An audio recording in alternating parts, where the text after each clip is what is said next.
तो एक पत्रकार महोदय ने कहा कि कांग्रेस को नौकरी के बारे में बात करने का अधिकार नहीं है, तो क्या करें, हम लोग मंगल पे चले जाएं? इस देश की विपक्षी पार्टी, सबसे बड़ी विपक्षी पार्टी, जिसको देश की जनता ने वोट करके विपक्ष में बिठाया है, स्वीकार करते हैं इसको। जनता ने अगर आपको सत्ता में बिठाया है, हालांकि सवाल पूछ रहे हैं चुनाव आयोग से, अब मिर्ची किसको लग रहा है? भाजपा को। अरे देश के प्रतिपक्ष के नेता राहुल गांधी ने सवाल पूछा चुनाव आयोग से, अब मिर्ची किसको लग गया? भाजपा को। काहे भाई? जितना चुनाव आयोग आपका उतना चुनाव आयोग हमारा, जितना न्यायालय आपका उतना न्यायालय हमारा, जितनी सेना आपकी उतनी सेना हमारी, जितनी पुलिस आपकी उतनी पुलिस हमारी। आपको क्यों मिर्ची लग रहा है? दाल में काला नहीं है, पूरी की पूरी दाल ही काली है।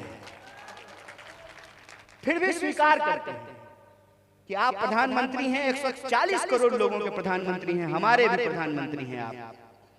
10 साल से प्रधानमंत्री आप हैं। जो जनता आपको प्रधानमंत्री बनाई है, मान लेते हैं कि सब कुछ ईमानदारी सही होता है, चलिए आपकी ही बात, उसी जनता ने हमको भी तो विपक्ष में बिठाया है। हम चुने हुए विपक्ष हैं इस देश के, और सत्ता से सवाल पूछना हमारा काम है। संकट में सवाल नहीं पूछेंगे, संकट में सरकार के साथ खड़े रहेंगे। देश पे कोई संकट होगा तो सरकार के साथ खड़े रहेंगे, लेकिन जब संकट टलेगा तो सवाल तो पूछा जाएगा कि देश की सुरक्षा की जिम्मेवारी रक्षा मंत्री की, देश की सुरक्षा की जिम्मेवारी गृह मंत्री की, तो सवाल किससे पूछा जाएगा? सरकार चलाएं आप, 8,500 करोड़ का हवाई जहाज से उड़े आप, और सवाल पूछा जाएगा नेहरू जी से? सवाल नेहरू जी से तो नहीं पूछा जाएगा ना। और आप कहते हैं कि 70 साल में हमने कुछ नहीं किया। चलिए मान लेते हैं मोदी जी, अगर 70 साल में हम कुछ नहीं किए होते तो झूठ मूठ का डिग्री भी आपके पास नहीं होता। जितना भाजपाई आज कांग्रेस से सवाल पूछता है, उसको पकड़ करके पूछना चाहिए, बोलो बाप कहाँ पढ़ा है? कांग्रेस के स्कूल में पढ़ा है ना। दादा का इलाज कहाँ हुआ है? कांग्रेस के स्कूल में हुआ है ना। बताओ, जिस रोड पे चलते वो रोड कौन बनाया है? कांग्रेस ने बनाया है ना। जिस एयर इंडिया को तुम बेच दिए, उस एयर इंडिया को सरकार के अंतर्गत नेहरू जी लेकर के आए थे ना। जिस IIT की बात करें, एम्स की बात करें, इसरो की बात करें, पूरे के पूरे संविधान की बात करें, पूरी की पूरी व्यवस्था की बात करें, अगर कांग्रेस की सरकार नहीं होती, महात्मा गांधी जैसा सोच इस देश में नहीं होता। क्या कहते थे गांधी? रघुपति राघव राजा राम, पतित पावन सीताराम, ईश्वर अल्लाह तेरो नाम, सबको सन्मति दे भगवान। उसको भी सन्मति जो मंदिर जाता है, उसको भी सन्मति जो मस्जिद जाता है, उसको भी सन्मति जो गुरुद्वारा जाता है, चर्च जाता है, बौद्ध मठों में जाता है, और उसको भी सन्मति जो ये कहे यम जीवे सुखम जीवे रण कृत्वा घोम पिबेत, उसको भी सब जो है सन्मति मिले।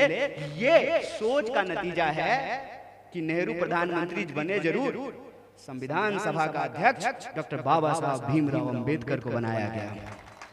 और संविधान अगर नहीं होता, वोट की ताकत नहीं होती, वोट का हिसाब हमारा और आपका बराबर नहीं होता, तो 5 साल में ही सही एक बार हेलीकॉप्टर आपके गांव में उतरता क्या?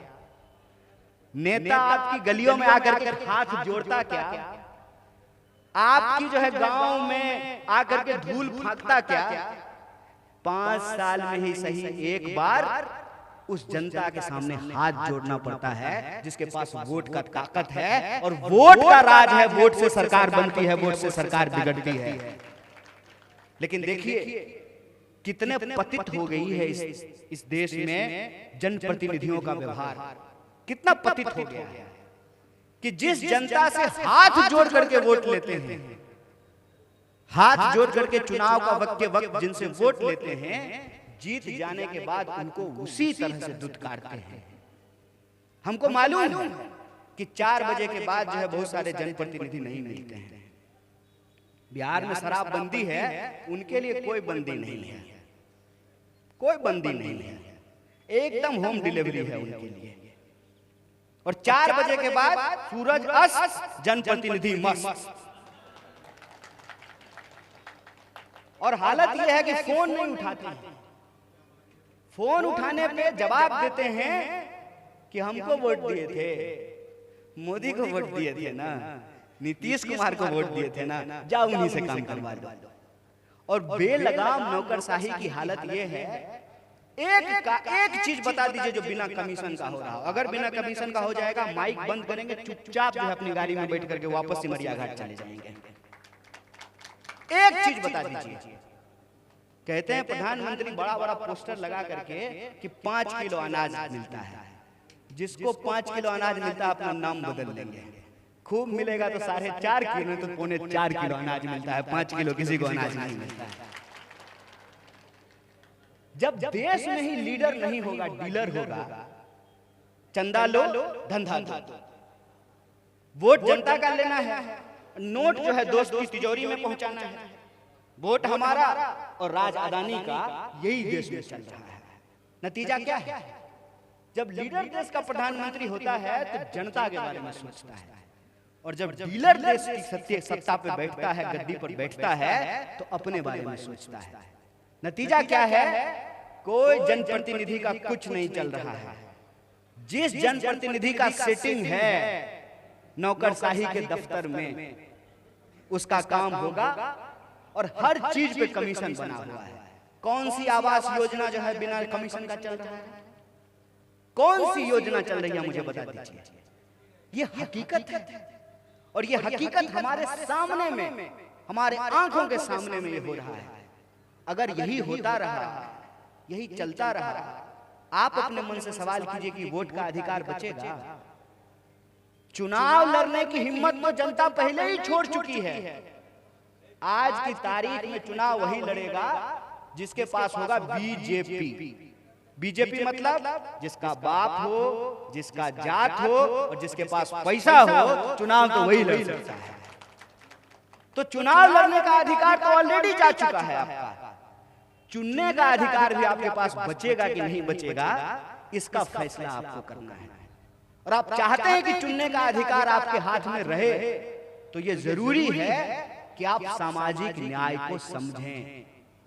सामाजिक न्याय का सवाल किसी एक जाति का सवाल नहीं है। इस देश में लोगों के साथ अत्याचार, शोषण किस आधार पर होता है? या तो धर्म के आधार पर होता है, या तो जात के आधार पर होता है, या तो औकात के आधार पर होता है। तो बता दीजिए, हर जात में सबकी औकात बराबर है क्या? जब सबकी औकात बराबर नहीं है, तो सबका सम्मान भी बराबर नहीं है, सबका अधिकार भी बराबर नहीं है।